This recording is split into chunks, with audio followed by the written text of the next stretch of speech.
We live in toxic times, but we don't have to live in toxic bodies. This presentation will discuss the kinds of toxins we humans have been exposed to, both historically and currently, the way in which the body deals with these toxins, and what we can do to support the detoxification process. Pre-industrial men and women had very little to worry about in terms of toxic exposure. The kinds of toxins they might have encountered were limited to the smoke from a cook fire, the occasional poisonous plants and mushrooms that might find their way into the soup pot, the toxins found in moldy foods, and heavy metals like lead and mercury found in well and river water. The name of the detoxification system that handles these types of poisons is called the glutathione conjugation pathway, and for pre-industrial man, this was all that was needed. Modern men and women have these same types of toxins to deal with, but both the manner in which we are exposed to them, as well as the amounts we are exposed to, have changed. Let's look first at smoke. Our troubles began in the 1800s with the widespread use of coal as an energy source for homes, factories, transportation, and the production of electricity. In London, infamous black fogs from burning coal would last for days, darkening both the faces of the buildings and the lungs of their inhabitants. Many of the citizens of London and other newly industrialized cities became sick and died. In time, legislation was passed putting coal-burning plants farther away from residential sectors, but this was only a short-term solution. There is, after all, only one planetary atmosphere, and as more and more countries became industrialized, the smoke from burning coal became a worldwide problem. Add to the air the exhaust expelled from the now nearly 600 million vehicles on the world's roads, and you can see that the smoke problem has only increased. In some cities like Los Angeles and Mexico City, daily smog reports are given in the newspapers and radio stations, letting people know how safe it is to go outside and breathe the air. Comparing photos of the atmosphere over the last 20 years, meteorologists have been able to document a significant darkening of our skies. A thick cloud of toxic air has settled over the planet, and while it is worse in some areas than others, the atmospheric changes are evident from pole to pole. Add to this the fact that some of us breathe smoke directly into our lungs from cigarettes, and the problem is only compounded. Our glutathione system was sufficient to detoxify the smoke of a small cook fire, but it is overwhelmed by the sheer mass of airborne toxins it must currently deal with, and so these airborne toxins have begun accumulating in our bodies. Let's move on to the next type of toxin, chemicals.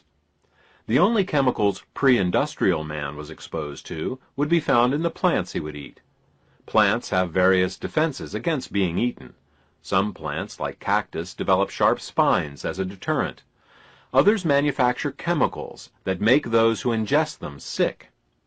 Cooking would often destroy or dilute these poisons to levels that were no longer harmful, but still, we would need the glutathione system to deal with them from time to time.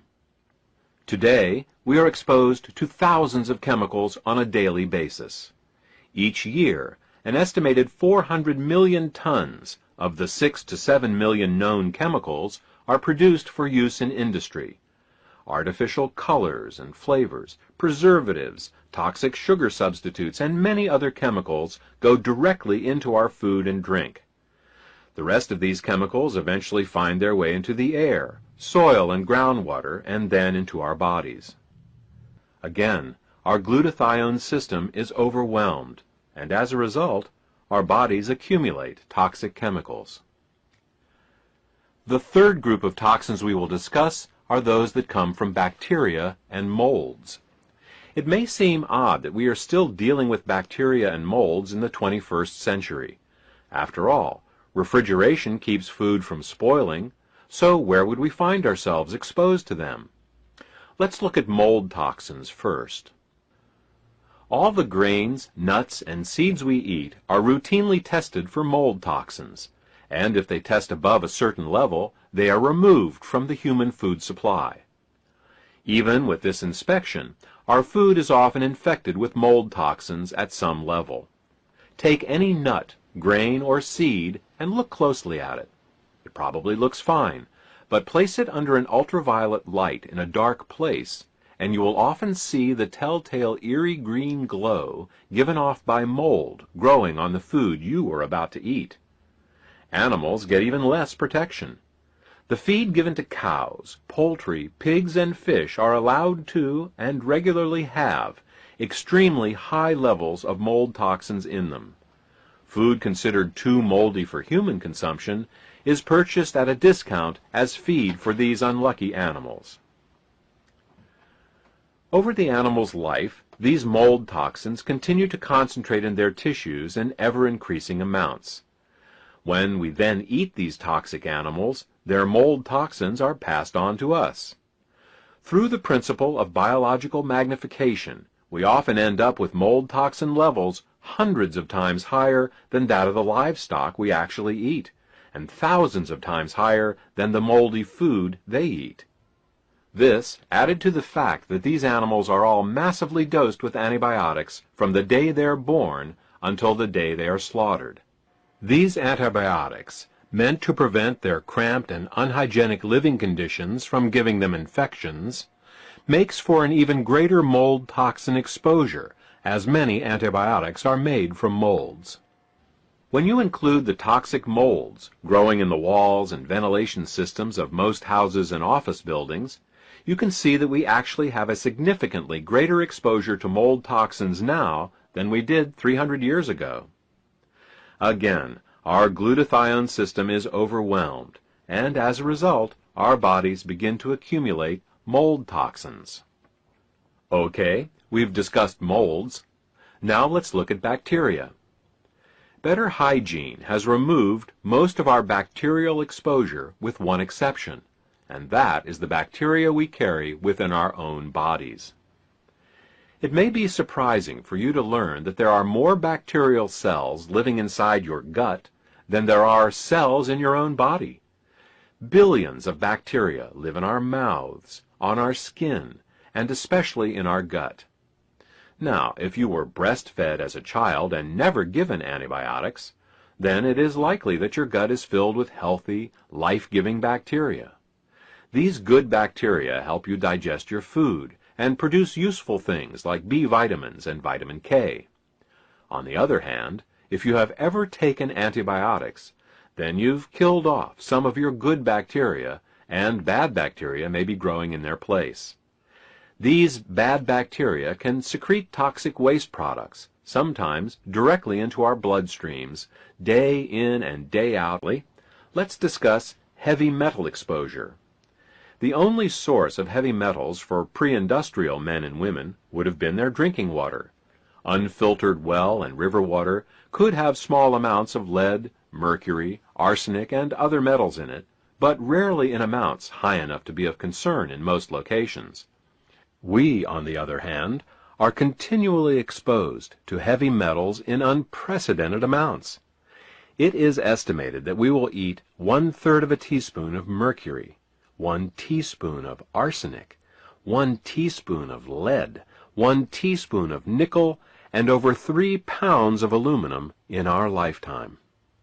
There is no way that our glutathione detoxification system can hope to keep up with this level of exposure, let alone deal with all the other types of toxins we have discussed.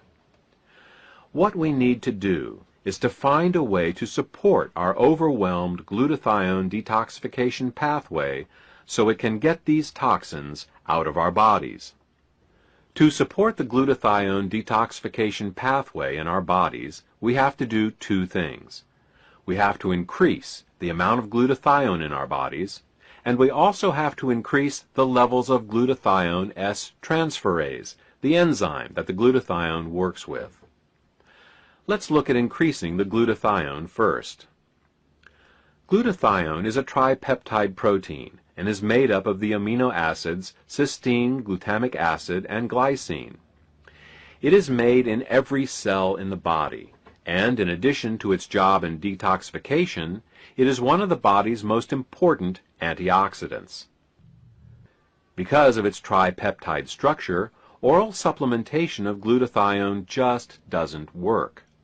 When taken orally, glutathione is simply digested into its original amino acid building blocks, just as any other protein would be. This is precisely why the glutathione given in a hospital emergency room for acute poisonings is given intravenously. Glutathione simply can't make it through the digestion process intact.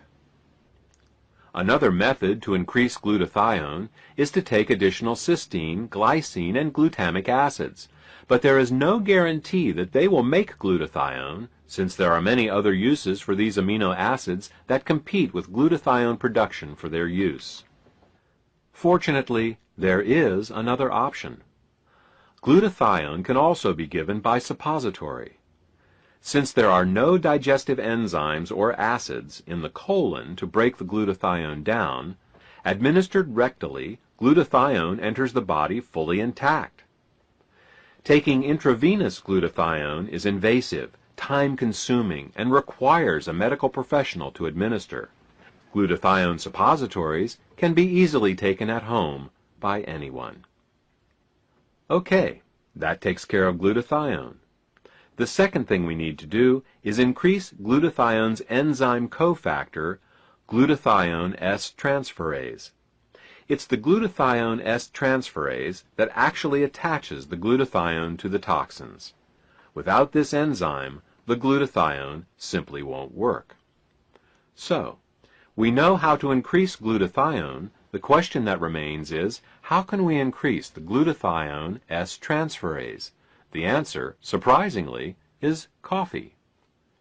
Everyone knows of the ability of coffee to keep us awake when we're tired, but it is also a great detoxifier. But here's the catch. It has to be taken as a suppository. Drinking the coffee won't have the same effect. This is because when coffee is taken rectally, it goes right to the liver, where it has an entirely different effect than when you drink it. Orally administered, coffee is a stimulant, but only a mild detoxifier. Rectally administered, coffee is a relaxant and a powerful detoxifier. The first recorded application of rectally administered coffee was in a German army hospital in World War I, where its healing effects were discovered quite by chance. Patients are often given enemas to empty their intestines before surgery, and in one case, a German nurse, unable to find any other warm liquid to use, gave enemas to some soldiers with coffee instead of plain water. The patients who received the improvised coffee enemas reported an immediate decrease in pain. Later, these same patients demonstrated faster recoveries from their wounds and surgeries than their compatriots who received the standard warm water enemas. The coffee enema quickly gained popularity with surgeons and medical clinics around the world as a method of both cleansing the liver and rejuvenating the body. Today, coffee enemas are commonly administered in alternative cancer clinics, both as a means of detoxification as well as a general rejuvenator to the body. While many of the younger doctors have not heard of the benefits of coffee enemas, favoring drugs instead of natural remedies, many of the older doctors swear by them. Fortunately, we don't have to take an enema to get this special benefit of coffee. Similar to glutathione, coffee can also be administered as a suppository. The advantage of using coffee in suppository form is that it is faster and more convenient, and does not wash away electrolytes or impose an additional fluid load on the heart and kidneys, like an enema will. To this end, we have created Xenoplex suppositories. Xenoplex suppositories contain both glutathione as well as organic coffee extract.